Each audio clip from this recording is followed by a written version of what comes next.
প্রায় ২৪ ঘন্টা হতে চললো, এখন পর্যন্ত কিন্তু সাজিদকে উদ্ধার করা সম্ভব হয়নি। ফায়ার সার্ভিসের একটি টিম তারা কিন্তু উদ্ধার অভিযানে অংশ নিয়েছেন। গতকাল থেকে তারা নিরলস চেষ্টা করছেন এই সাজিদকে সেই কূপ থেকে উদ্ধার করবার জন্য। সেই সাথে সাথে এলাকার যারা রয়েছেন তারাও কিন্তু তাদেরকে সহযোগিতা করছেন। প্রশাসনের যারা রয়েছেন তারা এখানে এসেছেন, সেনাবাহিনীর সদস্যরা এখানে রয়েছেন। পাশাপাশি আমরা দেখেছি সেখানে অ্যাম্বুলেন্স রেডি করা হয়েছে। আমরা এই মুহূর্তে রয়েছি সাজিদের সেই বাড়ির সামনে।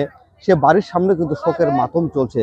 দূর দূরান্ত থেকে স্বজনরা এসেছে সাজিদের মাকে সান্ত্বনা দেওয়ার জন্য এবং সাজিদকে এক নজর দেখবার জন্য দূর দূরান্ত থেকে স্বজনরা কিন্তু এখানে এসেছেন। আপনারা নিশ্চয়ই দেখছেন এটি হচ্ছে সাজিদের বাড়ি। এই তার পাশেই কিন্তু এই দুর্ঘটনাটি ঘটেছে, যেখানে এখন উদ্ধার অভিযান চলছে। ২৪ ঘন্টা পার হয়ে গেলেও এখন পর্যন্ত সাজিদকে কিন্তু উদ্ধার করা সম্ভব হয়নি। তবে কতক্ষণ নাগাদ উদ্ধার করা সম্ভব হবে সেই বিষয়টি কিন্তু এখনো পরিষ্কার করে বলতে পারছে না উদ্ধারকারীর যারা রয়েছেন, বিশেষ করে ফায়ার সার্ভিসের যারা কর্মকর্তা যারা রয়েছেন তারা কিন্তু এখনো সঠিকভাবে কিন্তু সেটি বলতে পারছেন না। আমরা যদি একটু দেখানোর চেষ্টা করি আপনাকে, এই মুহূর্তে সাজিদের মা কিন্তু একেবারে অসুস্থ হয়ে পড়েছেন, তিনি একেবারে শয্যাশায়ী হয়েছেন। স্বজনরা দূর দূরান্ত থেকে এসেছেন, তাকে সান্ত্বনা দিচ্ছেন। আসলে সান্ত্বনা দেওয়ার ভাষা হয়তো তেমন কিছু নেই, তারপরেও স্বজনরা এসেছেন তাকে একটু সান্ত্বনা দেওয়ার জন্য আর একটি নজর সাজিদকে দেখবার জন্য দূর দূরান্ত থেকে এসেছেন। আপনারা নিশ্চয়ই দেখতে পাচ্ছেন সেই করুণ যে চিত্রটি আমরা আপনাদেরকে দেখাচ্ছি সেটি কিন্তু আপনারা নিশ্চয়ই দেখতে পাচ্ছেন এই মুহূর্তে সাজিদের বাড়ির সামনে থেকে। আমি তোফায়েল হোসেন আপনাদের সাথে যুক্ত হয়েছি বাংলা নিউজ 24-এ। আপনারা নিশ্চয়ই কিছুক্ষণ আগেও আপনারা দেখেছেন যে এই উদ্ধার যে অভিযান, সেই উদ্ধার অভিযান কিন্তু এখনো চলমান রয়েছে। তবে কিছুক্ষণ আগে আমরা যে খবরটি নিয়েছি সেই খবরটি হলো যে যে পদ্ধতিতে উদ্ধার অভিযান চলছে, বিশেষ করে ৩টি যে ভেকু মেশিন দিয়ে যে খনন কাজটি করা হচ্ছে, ইতোমধ্যে প্রায় ৩০ ফুটেরও বেশি খনন করা হয়েছে। তারপরও কিন্তু সাজিদের কাছে কিন্তু যেতে পারেনি উদ্ধারকারী দল এবং তারা যে ভেকু মেশিনগুলো দিয়ে মাটি খনন করছিল সেই ভেকু মেশিনগুলোর কিন্তু সক্ষমতা একদম শেষ পর্যায়ে চলে এসেছে।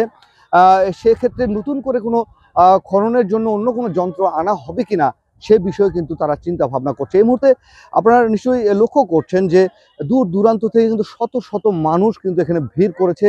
এই এলাকাতে একটি নিস্তব্ধতা নেমে এসেছে বলা যেতে পারে এবং সকাল থেকেই মানুষের ভিড় এখানে শুরু হয়েছে। যে বেলা বাড়ার সাথে সাথে আশেপাশে গ্রাম থেকে এবং দূর দূরান্ত থেকে কিন্তু প্রচুর মানুষ এখানে এসে এখানে ভিড় করছে। সেই ভিড় সামলানোর জন্য এখানে পুলিশের পাশাপাশি সেনাবাহিনীর সদস্যরা তারা কিন্তু এখানে নিয়োজিত রয়েছেন এবং রীতিমতো তারা হিমশিম খেয়ে যাচ্ছেন এই ভিড় সামলানোর জন্য। একটাই উদ্দেশ্য দূর দূরান্ত থেকে যারা এসেছেন এখানে একটি নজর এই ছোট্ট শিশুটি ২ বছরের সাজিদকে একটি নজর দেখবার জন্য এবং তারা প্রত্যাশা করছেন যে তাকে সুস্থ অবস্থায় তার মায়ের কোলে তারা ফিরিয়ে দিতে পারবে উদ্ধারকারী দল। সেই প্রত্যাশা কিন্তু সকলেই করছেন এবং সেই দোয়াই কিন্তু সৃষ্টিকর্তার কাছে তারা করছেন। এবং আপনারা নিশ্চয়ই দেখতে পাচ্ছেন যে উৎসুক জনতা এখানে কিন্তু শত শত মানুষ কিন্তু এখানে ভিড় করেছে।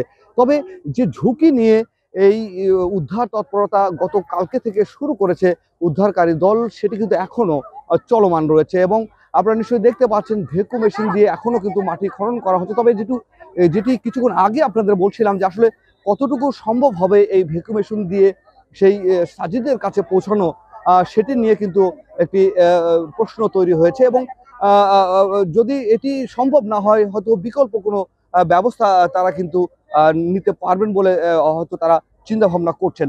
আপনারা নিশ্চয়ই এই মুহূর্তে দেখছেন যে এই ঠিক ঘটনাস্থল যেখানে মূল ঘটনা সাজিদকে যেখানে হারিয়ে ফেলেছিল তার মা, সেই ঘটনাস্থলেই হাজার হাজার মানুষ কিন্তু এখানে সমাগত হয়েছে। মূলত যেটি তার মা বলছিলেন গতকালকে আমাদেরকে, সেটি হচ্ছে যে তার মা তার ছোট্ট শিশুকে কোলে নিয়ে এবং সাজিদকে এক পাশে এবং এই ১ বছরের একটি বাচ্চা রয়েছে সেই শিশুটিকে আরেক কোলে নিয়ে তার মা কিন্তু ঠিক এই সড়ক দিয়ে কিন্তু তারা হাঁটছিলেন। আপনারা নিশ্চয়ই আপনাকে দেখাই একটু, ঠিক এই সড়ক দিয়ে কিন্তু সে হেঁটে আসছিলেন। আসার এক পর্যায়ে তার মার হাতটা লেগে গিয়েছিল, তখন সাজিদকে বলেছিল যে বাবা তুমি আমার সাথে সাথে হেঁটে হেঁটে আসো। তখন সাজিদকে কোল থেকে নামিয়ে দেওয়া হয় ঠিক এই জায়গাটিতে, এবং নামিয়ে দেওয়ার এক পর্যায়ে তার মা যখন সামনে সামনে হাঁটছিল, সাজিদ তার মায়ের পিছনে পিছনে আসার এক পর্যায়ে সাজিদকে তার মা হারিয়ে ফেলে, এবং শেষ মুহূর্তে তার মার ডাকটি কিন্তু তার মা শুনতে পেরেছিল, এবং তারপরে সে খোঁজ খবর করে সে শনাক্ত করেছিল ঠিক এই গর্তের ভিতরে, অর্থাৎ এই যে পরিত্যক্ত যে বোরিংটি যেটি রয়েছিল গভীর নলকূপের, সেই গভীর নলকূপের এই বোরিংয়ের ভিতরেই সে পড়ে গেছে। সেটি নিশ্চিত হওয়ার পরেও সে চিৎকার চেঁচামেচি শুরু করলে এলাকার লোকজন ছুটে আসে এবং তারা উদ্ধার করবার জন্য নানানভাবে চেষ্টা করে। পরবর্তীতে ফায়ার সার্ভিসকে খবর দিলে তারা দ্রুত ঘটনাস্থলে আসে এবং তারপর থেকে কিন্তু সেই উদ্ধার অভিযান শুরু হয়েছে। সেই উদ্ধার অভিযান কিন্তু এখন অবধি পর্যন্ত চলছে এবং তারা আপ্রাণ চেষ্টা করে যাচ্ছে, প্রাণপণ চেষ্টা করে যাচ্ছে সাজিদের কাছে পৌঁছানোর জন্য, এবং সেই লক্ষ্যে তারা কিন্তু এখন পর্যন্ত সেই খনন কাজ এখন চালিয়ে যায়। তবে কতক্ষণ আর সময় লাগতে পারে সেটি নিশ্চিত করে বা নির্দিষ্ট করে হয়তো কেউ বলতে পারছে না। তবে আমরা যতটুকু জানতে পেরেছি আরো হয়তো কিছুটা সময় লাগবে সাজিদের কাছে পৌঁছানোর জন্য, এবং এলাকাবাসীর যে প্রত্যাশা যে তাকে সুস্থ অবস্থায় তার মায়ের কোলে ফিরিয়ে দেওয়া, সেই প্রত্যাশা হয়তো আরো পূরণ হতে আরো কিছু সময় হয়তো লাগবে। তবে একটি ঝুঁকিপূর্ণ যে বিষয়টি রয়েছে আপনাদের একটু দেখানোর চেষ্টা করি। আপনারা নিশ্চয়ই দেখতে পাচ্ছেন যে যে এলাকাতে এই খননটি করা হচ্ছে তার পাশেই কিন্তু একটি পুকুর রয়েছে, এবং ঠিক পুকুরের মাঝখানে যে রাস্তাটি, এই রাস্তাতে কিন্তু তারা হেঁটে আসছিলেন, এবং সেখানে একটি ঝুঁকিপূর্ণ যে উদ্ধার অভিযান যেটি চলছে, যে তার পাশে কিন্তু একদম ভরাট পুকুর আপনারা দেখতে পাচ্ছেন। যদি কোনো কারণে এই পুকুরের পানি যদি এই গর্তের মধ্যে প্রবেশ করে তাহলে কিন্তু এটি একটা মহা বিপদ হয়ে যাওয়ার সম্ভাবনা রয়েছে, এবং সেটিকে সতর্ক রেখেই, সেটিকে মাথায় রেখে কিন্তু উদ্ধার অভিযানে যারা অংশ নিয়েছেন তারা কিন্তু সেটি করছেন। তবে এখন পর্যন্ত উদ্ধার অভিযান চলছে, তবে কতক্ষণ নাগাদ এই অভিযান শেষ হবে সেটি নির্দিষ্ট করে এখনই বলা যাচ্ছে না। তবে কিছুটা সময় হয়তো আরো লাগবে সাজিদের কাছে পৌঁছানোর জন্য। নিশ্চয়ই আমরা সেই প্রত্যাশা করবো সাজিদ সুস্থ অবস্থায় তার মায়ের কোলে ফিরে আসবে। সুপ্রিয় দর্শক, আপনারা সবাই ভালো থাকবেন। পরবর্তী খবর আবারও জানাতে আপনাদের সাথে যুক্ত হব আমি তোফায়েল হোসেন।